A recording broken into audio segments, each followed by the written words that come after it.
अॻिते वधंदे अव्हांखे ॿुधाईंदा हलूं त खानपुर महर में काज़ी बाग खे आरडी 70 वटां 20 फुटनि जो घारो पइजी वियो आहे। अहम ख़बर आहे, अव्हांखे अपडेट कंदा हलूं त खानपुर महर में काज़ी बाग खे आरडी 70 वटां 20 फुटनि जो घारो पइजी वियो आहे। पाणी जो वहिकिरो तेज़ी सां ॻोठनि ॾांहुं वधण लॻो आहे। अवां सां अहम ख़बर शेयर पिया कयूं त खानपुर महर मां जिथे काज़ी बाग खे आरडी 70 वटां 20 फुट घारो पइजी वियो आहे, पाणी जो वहिकिरो तेज़ीअ सां ॻोठनि तरफ़ वधण लॻो आहे। इतला बावजूदि आपाशी अमलो घारे वारे हंधि न पहुतो आहे, जे सबबि ॻोठाणा पंहिंजी मदद पाण तहत घारो बंदि करण में रुधल आहिनि।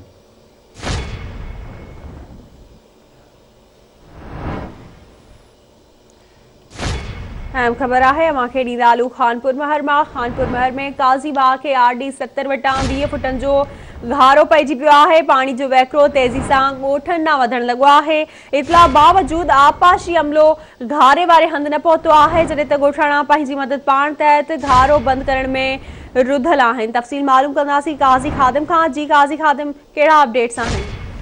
जी बिल्कुल ही खानपुर महर वेझो काज़ी बाग आहे, जंहिंखे आरडी 70 वटां 20 फुट घारो पइजी वियो आहे, जंहिं करे सवें एकड़नि ते पोखियल फसल पाणी हेठि अची वियो आहे। मां ॿुधाईंदो हलां त ॻोठ अलीमार वेझो पुल भरिसां घारो लॻो आहे, जेको पाणी जो वहिकिरो आहे घरनि ॾांहुं वधण करे ॻोठाणा परेशान थी विया आहिनि। जॾहिं त घारो लॻण करे जेके भर पासे में सवें एकड़नि ते पोखियल कणिक, कमंद समेत मुख़्तलिफ़ फसल आहिनि, उहे पाणी हेठि अची विया आहिनि।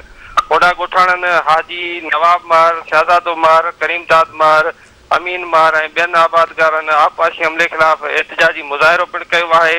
उन मौक़े ते आबादगारनि जो चवणु हो त आपाशी खाते जी नाअहली जे करे ही वाह खे घारो लॻो आहे, जंहिं सबबि असांजो सवें एकड़नि ते पोखियल फसल पाणी हेठि अची वियो आहे। उन्हनि इहो पिणु ॿुधायो त घारो पवण जो फौरी इतला ॾियण बावजूदि आपाशी अमलो हिन महिल ताईं न पहुतो आहे ऐं न ई पाणी जो वहिकिरो घटायो आहे। असीं पंहिंजी मदद पाण तहत घारो बंदि करण में मसरूफ़ आहियूं।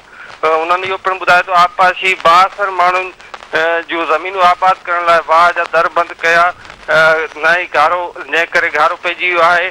उन्हनि मुतालबो कयो आहे त फौरी तौर ते आपाशी हमले ख़िलाफ़ कार्रवाई करे थियल नुक़सान जो हल कयो वञे। जी ठीकु है, वॾी महिरबानी अव्हांजी अपडेट करण लाइ।